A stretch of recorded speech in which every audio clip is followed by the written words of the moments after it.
About 1.52 million Australians flew overseas in December. That's the highest level in roughly 3 years. The provisional stats from the Bureau of Statistics show that international arrivals were also strong at 1.27 million. Let's bring in Scott Barklamb, the Director of Workplace Relations at the Australian Chamber of Commerce and Industry. Scott, thanks for your time today. These stats from the Bureau of Statistics also show 50,000 overseas permanent arrivals came into Australia at the end of last year. That's migrants coming to the country. That's surely a good thing that our economy needs at the moment. Well, thanks, Ed, and great to join you today. Isn't it great to see Australia open again and open for business again? This is really a signal that we are moving on from the pandemic. Of course, there are signals again of concern, and we do need to be vigilant about future developments, but we need to think about and ready ourselves to take advantage of the next stages of the opening of the world.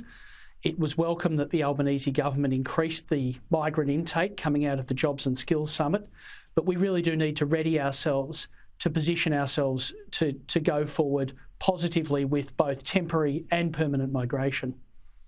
Yeah, this week on Thursday we'll get those unemployment numbers for the month of December, and what we've seen the last few months at least has been more than 400,000 jobs available in Australia's economy. So is migration one of the main ways to fill some of those big skill shortages that we're seeing across Australia? Well, it is certainly one of the ways. We obviously need to be skilling Australians. We need the flexibility in work to allow those who have skills to attract them back into the labour market, to give us flexibility for those in work to do more work. But the two dimensions in our migration system are of obviously permanent migration, but also the temporary migration that we need to allow, for example, working holiday makers contributions to our tourism sector, but also into regional Australia.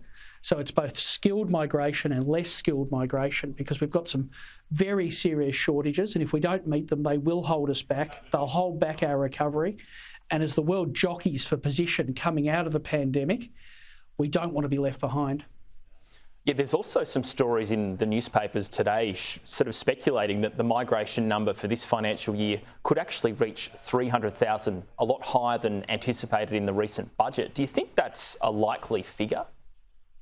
Well, I think we'll need to see the demand, but obviously there's a lot of pent-up demand, because we had, and I looked at the statistics for this today, very rarely have we had net negative migration. It looks, when you look at the long-term graph, really like the two World War periods and the pandemic is where that graph dips into negative territory. So we obviously have catch-up periods to make. What we need to do is to return to a healthy level of migration with the roughly 150 to 250,000 people per year coming into the country.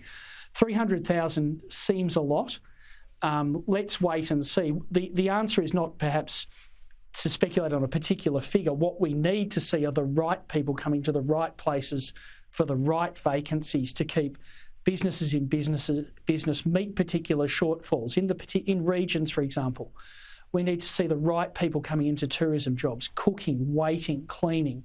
We need to see the right people into the meat industry, into the abattoirs in our regions.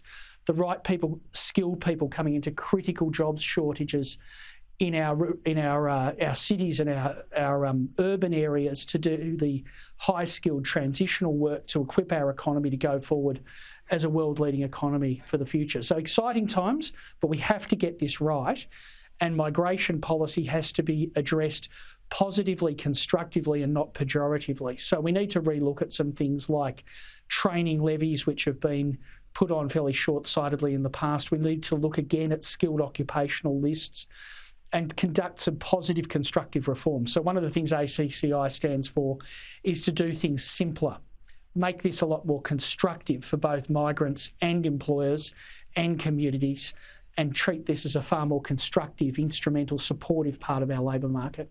Well, Scott Barklamb, great to have you on the program. Thank you. Real pleasure. Thank you.